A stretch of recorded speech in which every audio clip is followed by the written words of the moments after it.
Siap. Assalamualaikum Bu Epi. Mohon maaf saya mengganggu waktunya. Waalaikumsalam Bu Gita. Iya Bu, tidak apa-apa Bu. Silahkan Bu Gita. Bu Epi, bagaimana kabarnya hari ini? Sehat? Alhamdulillah Bu, saya sehat walaupun agak sedikit pilek Bu hari ini. Ya, semoga kita selalu dijaga kesehatannya Bu Epi ya. Jaga kesehatan Bu Epi. Ya Bu. Alhamdulillah saya juga sehat. Alhamdulillah saya sehat hari ini. Terus, lanjut Bu Epi. Sudah lama ya Bu kita tidak berbincang-bincang. Ada yang bisa saya bantu Bu Gita? Iya Bu Epi, ini kedatangan saya ini, saya ingin berbincang-bincang dengan Bu Epi. Saat ini nih saya ada permasalahan dengan salah satu anak didik saya di kelas Bu Epi. Anak didik saya ini bisa dibilang hiperaktif ya Bu Epi ya. Jadi saya minta bantuan dengan Bu Epi bagaimana menghadapi anak didik saya ini Bu Epi. Oh seperti ibu ya, seperti itu ya Bu Gita ya. Baiklah Bu Gita. Sekarang coba Ibu ceritakan bagaimana permasalahan terkait dengan murid tersebut Bu. Baiklah Bu Epi, jadi begini Bu Epi, saya sekarang kan mengajar di kelas 2 ya Bu Epi ya. Terus ada Mhm, salah satu murid saya itu namanya Aditya. Terus mhm, anaknya itu hiperaktif sekali. Nah, anak ini Bu Epi, suka sibuk sendiri. Terus sering juga, saat pembelajaran tuh suka jalan-jalan dan suka ngajak ngobrol temannya. Terus otomatis mhm, itu kan, apa, mengganggu temannya, Bu Epi. Terus kalau iya, saya menjelaskan, kadang dia tuh langsung ke depan kelas, melihat-lihat papan tulis, langsung ke meja saya. Terkadang dia tuh tiba-tiba meluk saya, seperti itu Bu Epi. Otomatis itu iya, kan, mengganggu konsentrasi teman-teman, konsentrasi saya juga termasuk Bu Epi. Saya juga bingung. Nah, bagaimana nih menghadapi si anak itu Bu Epi? baik baik Bu Gita. Jadi Bu Gita memiliki seorang, siswa yang bernama Aditya tadi, ya Bu Gita ya? Iya Bu Jadi di Epi. kelas dia hiperaktif, tidak bisa diam, terkadang suka mengajak, temannya ngobrol, kemudian berjalan-jalan. Tiba-tiba ke depan kelas, melihat-lihat papan tulis dan memeluk ibu kita. Sehingga temannya yang lain itu merasa terganggu. Seperti itu ya Bu Gita ya? Iya betul sekali Bu Epi. Nah, sekarang apa harapan Ibu, setelah, melakukan perbincangan ini dengan saya? Eee, Setelah Pan melakukan perbincangan ini dengan saya, kemudian maaf Bu. Nah, sekarang apa harapan Ibu setelah, melakukan perbincangan ini dengan saya? Eee, ya Bu Evi, jadi harapan saya itu setelah kita berbincang-bincang nanti, saya itu bisa menemukan solusi untuk memecahkan masalah terhadap murid saya yang bernama Aditya ini. Jadi saya harap itu murid saya ini bisa kembali fokus untuk mengikuti proses pembelajaran yang saya lakukan, seperti itu Bu Evi. Mmm, Baik, jadi Bu Gita ingin murid Ibu yang bernama siapa tadi, Aditya ya, Bu, ya? Ya, Aditya Bu Evi. Ini, bisa kembali fokus, mengikuti proses pembelajaran seperti itu ya, Bu, ya? Ya, betul sekali Bu Evi. Itu yang saya harapkan. Baik Bu Gita, menurut Bu Gita, murid dengan fokus yang baik, dengan kesadaran diri yang baik, dan manajemen diri yang baik, itu idealnya seperti apa, Bu? Hmm. Kesadaran diri yang baik dan manajemen diri yang baik ya Bu Eki ya. Iya, Menurut saya murid yang memiliki fokus yang baik, kesadaran diri yang baik dan manajemen diri yang baik itu si anak itu paham apa akan posisi dia seperti itu Bu Eki. Nah seharusnya si anak ini kan sadar apa yang harus dia lakukan, apa apa yang tidak boleh dilakukan pada saat proses pembelajaran. Nah, jadi anak itu mindfulness, mindfulness mengikuti pembelajaran. Seperti itu, Bu Epi. Iya, saya juga setuju sekali dengan pendapat Ibu tadi ya, Bu ya. Tentang kondisi ideal yang Ibu kita harapkan terhadap murid tersebut, yaitu memiliki fokus yang baik, kesadaran diri yang baik, dan manajemen diri yang baik. Selama ini, apa saja yang telah Ibu lakukan untuk mengatasi murid Ibu tersebut? Baik, Bu Epi, jadi selama ini itu saya sudah sering menegurnya, Bu Epi ya. Nah, ketika murid adiknya itu suka jalan-jalan, ngajak ngobrol temannya, saya juga sering menasehatinya. Karena kalau jalan-jalan tuh Bu Epi, suka ngajak ngobrol teman tuh kan nanti temannya itu ikut terganggu dan tidak fokus mendengarkan penjelasan yang saya sampaikan, nyampaikan materi. Dan nanti kalau diberi tugas, itu kan nanti otomatis sulit untuk menjawab dan tidak paham apa yang sudah saya jelaskan seperti itu.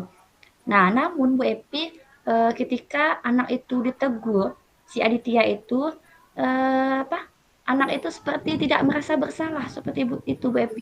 Saya tegur, macam biasa-biasa aja, seperti itu Bu Epi. Terus besoknya seperti itu lagi, jalan-jalan tegur, macam tidak ada apa, tidak ada rasa merasa bersalah, seperti itu Bu Epi. Nah, jadi sampai sekarang tuh belum ada perubahan, terhadap si anak ini Bu Epi. Oke, baik Bu Gita. Sebetulnya menurut saya langkah-langkah yang sudah Ibu Gita lakukan itu seperti menegur dan menasehati anak tersebut sudah baik ya Bu ya. Namun masih belum ada perubahan ya Bu Gita ya. Iya, Bu Epti, belum Berarti, ada perubahan. berarti ini ada hal-hal yang perlu Ibu lakukan. Mungkin ibu kita ada rencana lain agar anak tersebut bisa berubah. Jadi bisa lebih fokus dalam proses pembelajaran Bu Gita. Hmm, mungkin apa ya? Bisa itu kali Bu, pembelajaran sosial emosional di proses pelajaran mungkin Bu Epti ya. Mungkin saya Iya, bisa bisa sekali Bu dengar Gita. sosial emosional.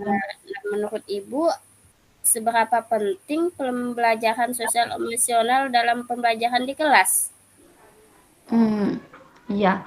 Pembelajaran sosial emosional itu menurut saya itu sangat penting Bu Epti. Nah, jadi anak itu bisa lebih fokus. Jadi memiliki kesadaran diri yang baik, manajemen diri yang baik. Nah, seperti yang saya harapkan tadi itu Bu. Nah, jadi anak ini kan paham apa posisinya itu seperti apa yang harus dia lakukan. Seperti itu. Ya, saya setuju sekali dengan pembelajaran sosial emosional ini, Bu. Jadi dengan pembelajaran sosial emosional ini, anak bisa memiliki fokus yang baik, kesadaran diri yang baik, kemudian manajemen diri yang baik. Kemudian si anak juga bisa paham posisinya serta si anak sadar apa yang harus dia lakukan. Selain itu, ada tidak rencana Ibu yang lain untuk mengatasi si anak ini, Bu? Alas acara rencana lain ya. Iya. Apa ya? Mungkin oh ya, saya kan belum pernah apa berbicara empat mata ya Bu Epi ya kan biasa kan saya menegurnya di kelas ya Bu Epi ya pada Hmm. kelasnya. Mungkin saya bisa ngajak si Aditya ini ngobrol empat mata atau segitiga restitusi. Nah, jadi mungkin saya bisa memanggil anak tersebut berbicara empat mata. Saya akan menerapkan segitiga restitusi mungkin Bu Epi. Iya, jadi nanti Ibu akan melaksanakan segitiga restitusi. Seperti itu ya Bu Gita ya. Iya, Bu Epi. Nah, menurut Saya Ibu, apa sih manfaat dari segitiga restitusi itu? manfaat segitiga restitusi. Jadi menurut saya dengan melaksanakan segitiga restitusi itu Bu Epi, si anak itu bisa eh, menstabilkan identitas.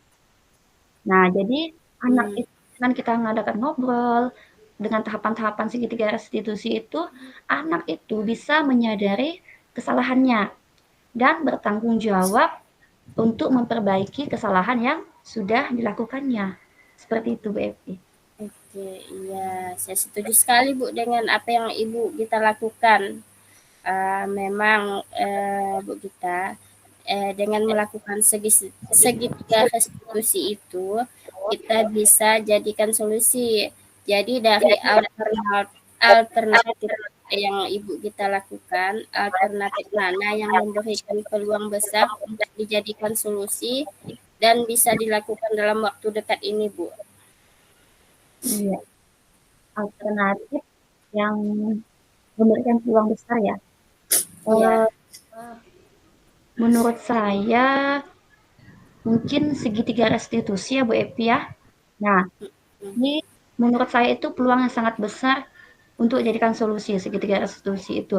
Jadi saya akan memanggil anak tersebut mungkin pas jam pulang ya Bu Epi ya. Kalau pas jam pelajaran itu kan nggak mungkin kan saya ngajak ngobrol ya kan. Pas jam istirahat juga mungkin akan mengganggu waktu dia istirahat. Jadi mungkin saya akan memanggilnya pas jam pulang sekolah. Jadi saya minta waktunya sebentar untuk minta waktunya si anak itu untuk ngajaknya ngobrol seperti itu Bu Epi. Iya, jadi nanti ibu kita akan memanggil anak tersebut dan melakukan segitiga restitusi seperti itu ya ibu ya. Iya, betul sekali Bu Epi. Oke, kira-kira siapa saja yang ikut terlibat dalam melaksanakan rencana ibu kita ini?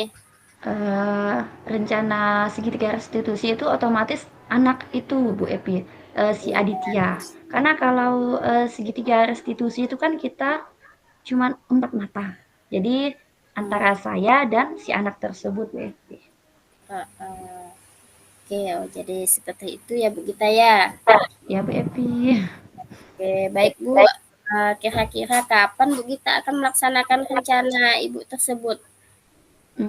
Rencana, mungkin saya rencananya bisa secepatnya Bu Epi, mungkin besok atau lusa bisa sudah saya laksanakan, saya akan manggil anak tersebut Bu Epi. Oke, saya sangat mendukung rencana Ibu, Bu. Semoga rencana Ibu berjalan dengan lancar ya, Bu ya. Amin. Nanti kapan-kapan kita berbincang lagi ya, Bu. Iya Bu Epi. Mungkin sekitar seminggu atau 2 minggu lagi, Bu. Saya Ya, akan mendapatkan hasil rencana Ibu ini. ya Bu Epi. Nah, sekarang bagaimana perasaan Ibu setelah kita melakukan perbincangan ini? Siap Bu Epi. Iya, jadi saya sangat senang sekali Bu Epi. Alhamdulillah, dengan saya berbincang-bincang dengan Bu Epi ini, saya merasa lega dan tentu saja senang tadi kan, karena saya dengan apa, saya bisa menemukan atau mendapatkan solusi dari permasalahan yang saya hadapi tadi Bu Epi. Iya, Bu kita. Hmm. Mungkin ada lagi yang ingin Ibu kita sampaikan, Bu? Mungkin cukup ya Bu Epi ya. Mhm, Jadi mhm. saya mohon pamit ya Bu Epi ya. Terus saya sangat berterima kasih sekali dengan Bu Epi. Jadi saya itu punya gambaran apa yang harus saya lakukan. Oke, ya ya, Bu, sama-sama, Bu Gita. Semoga kita saling bisa membantu, Bu. Amin. Makasih Bu Epi. Assalamualaikum. Waalaikumsalam warahmatullahi wabarakatuh.